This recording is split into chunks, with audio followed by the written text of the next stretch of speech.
Yang artinya kok KCIC yang rugi, yang bayar negara. Negara kan duitnya dari pajak, duitnya kan lu juga. Berarti lu sama gua disuruh patungan bayar kerugiannya KCIC lewat pajak kita. Padahal dulu pas bangun gua gak dapat bagian tuh dari proyek 110 triliun. Lu juga gak dapat bagian. Kok bisa-bisanya kita giliran rugi aja kita disuruh ikutan bayar. Setuju gak sih lu?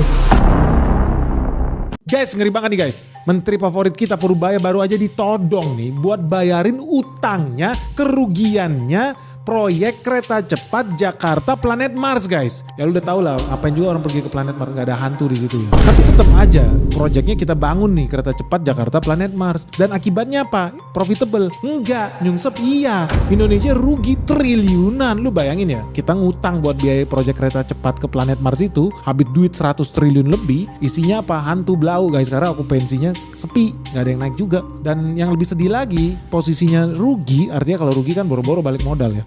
Gimana mau balik modal? Balik modal kan hitung dari profit guys. Ini nggak bisa balik modal lah kalau posisi rugi triliunan setiap tahun. Tapi sekarang yang disuruh bayar rakyat Indonesia. Aneh banget. Ngeri nih guys. Lu setuju nggak kalau duit negara, which is negara bayar kan pakai pajak. Pajak kan duit rakyat, duit lu. Lu setuju nggak duit lu dipakai buat bayar project Planet Mars ini? Ini ngeri sih, todongan yang sangat ngeri. Gimana ya Purbaya reaksinya ya? Yuk, jangan skip video ini makanya. Kita lihat aja langsung videonya Purbaya. Let's check this out. Utang KCIC dibiayai APBN. Saya belum dihubungi untuk masalah itu Mbak. Nanti begitu ada saya di jumpa pers yang mingguan deh saya kasih tahu update-nya seperti apa. Yang jelas sekarang saya belum dihubungin tentang masalah itu. Tapi kalau ini kan KCIC di bawah Danantara kan ya. Kalau di bawah Danantara kan mereka udah punya manajemen sendiri, udah punya dividen sendiri yang rata-rata setahun bisa 80 triliun atau lebih. Harusnya mereka manage dari situ. Jangan ke kita lagi. Karena kan kalau enggak ya semuanya ke kita lagi, termasuk dividennya. Jadi ini kan mau dipisahin swasta sama government. Ya jangan kalau enak swasta, kalau nggak enak government. Saya pikir begitu ya Pak. Posisi saya sekarang, yang saya tahu seperti karena saya belum disusun dengan mereka. Gua setuju banget guys. Betul sih. Ini setuju gua. Kenapa gua setuju? Pertama nih ada poin penting di sini. Dia bilang gini, ini kan KCIC yang ngerjain sekarang jadi punya Danantara. Danantara dong yang harusnya tanggung jawab, yang pusing mikirin soal itu. Kenapa? Karena kan buat teman-teman yang belum tahu ya, Danantara ini kan jadi super holding, membawahi semua BUMN. Nah kemarin lu tau lah BUMN di Indonesia itu semua bayar dividen. Zaman dulu dividen disetor ke negara, jadi pendapatan negara. Tapi zaman sekarang tidak. Dividen BUMN disetor ke Danantara, holding company-nya kita. So, sovereign wealth fund kita udah ada nih namanya Danantara. Tiba-tiba kok ada perusahaan mereka yang batuk-batuk, kesakitan, kok disuruh negara yang bayarin perusahaan yang penyakitan itu? Aneh banget. Lu udah makan dividen dari BUMN kita. Giliran ada BUMN penyakitan, lu minta lagi ke negara, kan konyol. Ini logika berpikir Purbaya masuk di gua. Kalau lu pengen government bantuin, kalau gitu balikin dividennya. Jangan lu makan dividennya. Balikin dividennya ke negara. Baru negara boleh tolongin. Setuju gua. Lu aneh gak? Kalau seandainya kok pemerintah disuruh tanggung jawab proyek KCIC, menurut gue aneh. Jadi di sini gue sepakat dengan Purbaya bahwa ya Danantara tanggung jawab, Danantara ya kerjain. Lu kan udah jadi manajemen lu di situ. Jangan kucuk-kucuk minta sama negara, padahal lu udah makan dividennya. Jangan mau enaknya aja, bener. Jangan mau enaknya aja, minta dividen dari Bank Mandiri, Bank BRI, BSI. Lu minta tuh semua dividennya. Giliran ada perusahaan BUMN yang lu manage bangkrut, collapse, rugi. Lu ngemis lagi ke dalam, nggak logis. Lu mandiri lah, lu udah punya duit sendiri, 80 triliun tuh kata Purbaya tuh. Make sense, logis. Nah, tapi buat teman-teman yang belum update ya terkait peristiwa KCIC ini ya, gue mau buka-bukaan loh. KCIC itu sebetulnya isinya ada dua pihak. Yang pertama konsorsium Indonesia, yang kedua konsorsium China. Jadi PT KCIC itu isinya cuma dua. Yang pertama konsorsium 4 BUMN di Indonesia. Isinya ada Wijaya Karya, Jasa Marga, PTPN, Perkebunan Nusantara 8, lalu ada PT Kereta Api Indonesia. Nah, konsorsium Indonesia inilah yang dinamakan sebagai PT PSBI. Pilar Sinergi BUMN Indonesia. Nah pihak Cina sendiri, konsorsium Cina itu isinya ada 5 perusahaan.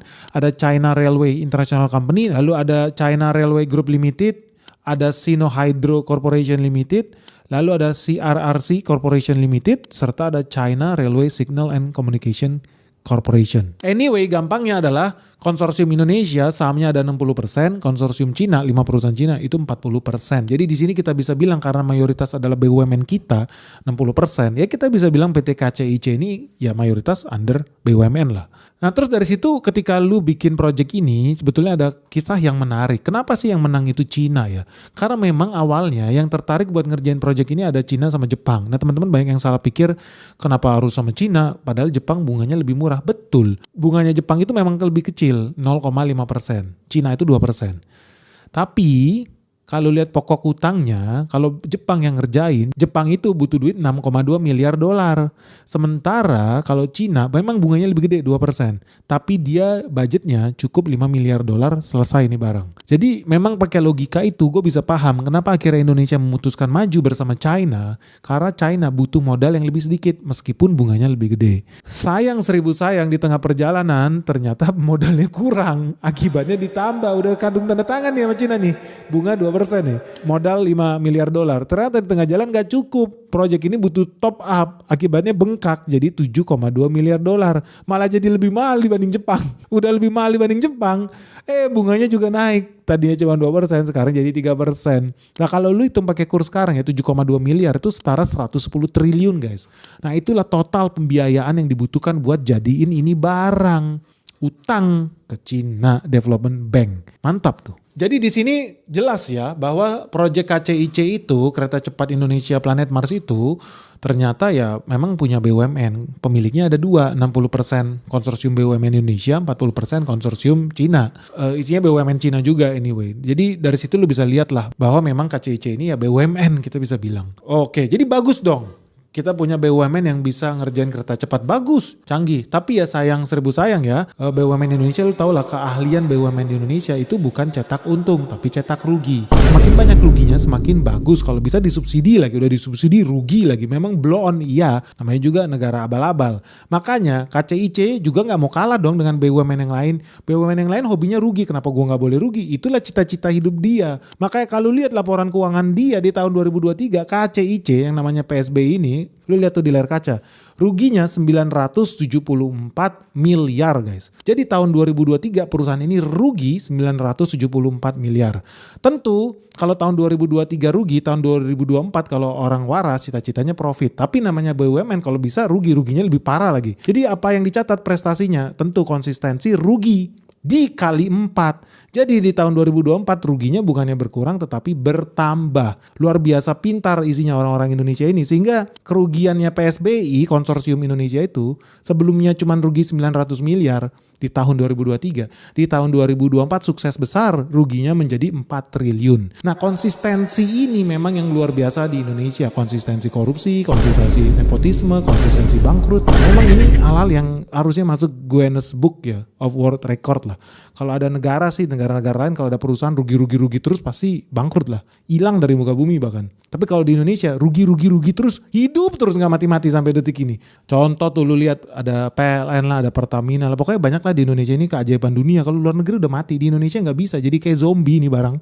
Mati enggak, hidup enggak gitu. Tapi rugi terus, tapi kok gak mati-mati, aneh. Ya itulah Indonesia. Yang lebih seru lagi ya, konsorsium Indonesia ini ternyata pemegang saham terbesarnya adalah Kereta Api Indonesia. Jadi Kereta Api Indonesia itu pegang 60% saham di konsorsium Indonesia itu, PSBI itu. Jadi gue gambarin rumahnya simple. Ini ada PT KCIC di atas. Ini holdingnya. Undernya ada 2 konsorsium. Konsorsium Indonesia namanya PT PSBI 60%. Konsorsium China di sini dia punya 40%. Nah kita ngomongin yang Indonesia, Cinanya nggak usah lah, nggak penting. Tapi yang Indonesianya, yang PSBI ini, pilar sinergi BUMN Indonesia ini sinergi untuk rugi bersama artinya ya. PSBI ini isinya apa? Tadi ada Wijaya Karya, ada PTPN, ada Kereta Api Indonesia, ada Jasa Marga. Nah, apesnya nih yang pegang saham paling banyak adalah KHI, yang artinya kerugiannya Kereta Cepat Indonesia Planet Mars ini ditanggung sebagian besar ya sama KHI. Jadi karena KHI itu pegang saham paling banyak, which is ya lebih dari 50% di PT PSBI itu, kalau seandainya KCIC ini rugi 4 triliun, ya kurang lebih KHI harus tanggung setengahnya 2 triliun. Luar biasa ini KAI, duitnya kebanyakan ya. Lu dibanding lu rugi-rugi terus investasi nggak jelas, mendingan duitnya dibelikan Danantara Bond dah, bunga 2% tapi nggak boncos. Nah anyway, soal kerugian KCIC ini juga pernah dimention nih sama salah satu pengamat kebijakan publik ya, Agus Pambagio. Dia pernah kasih ide seperti ini nih. Ya Pak Jokowi nggak mau tahu, nggak mau dengar saya dan Pak Jonan. kan Pak Jonan dipecat, saya dipanggil ke istana dan saya sudah jelaskan bahwa ini mahal sekali, tidak bisa dibayar. Tapi Pak Jokowi ngotot bisa, karena saya tanya, ini ide siapa sih Pak? Ide saya. Nah, sudah. Jadi ya apa yang sekarang terjadi sudah saya ingatkan, clear di istana juga Pak Jonan pasti juga sudah bicara sebelum dipecat. Jadi dari situ udah bisa lihat bahwa ya betul nggak sih KCIT ini pasti merugi? Kita hitung aja lah gampang. Kita harus bicara berdasarkan data. Teman-teman tahu di tahun 2024 KCIC itu membukukan pendapatan 1,5 triliun. Ini omzet loh guys, bukan profit. No, omzet 1,5 triliun. Dari 1,5 triliun omzet itu profitnya apa? Nggak ada, minus bahkan. Tapi kan Benix baik ya, 1,5 triliun omzet, gua katakan net profit marginnya 20% lah. Artinya 1,5 triliun kalau 20% net profit marginnya, berarti KCIC ini cuan 300 miliar setiap tahun. Karena gue baik, dia cuan 300 miliar setiap tahun, karena gue baik. Nah, lu bayangin 300 miliar setiap tahun ya. Kalau perusahaan ini jalan 100 tahun, berarti penghasilan dia cuma 30 triliun guys. Sementara modal buat bangun ini 110 triliun. Yang artinya lu butuh 300 tahun lebih baru ini barang balik modal. Kalau profit 20%. Faktanya hari ini gak profit guys, malah minus. Ya karena Benix baik dia jadi profit 367 tahun lebih tepatnya. Jadi ini penghitungan yang sangat saintifik guys. Kenapa bisa 1,5 triliun? Gampang aja. Di tahun 2024 KCIC itu menjual 6,06 juta tiket. Kalau rata-rata tiketnya di 250.000 per tiket, total ya jadi 1,5 triliun guys. Cuman ya itu gak bakal cukup. Karena berdasarkan laporan keuangan ya perusahaan ini ruginya aja 4 triliun. Bayangin, ruginya aja 4 triliun. Bahkan lu punya omzet 4 triliun aja gak cukup guys buat nutup itu. Jadi ya udahlah, memang realitanya dia project rugi.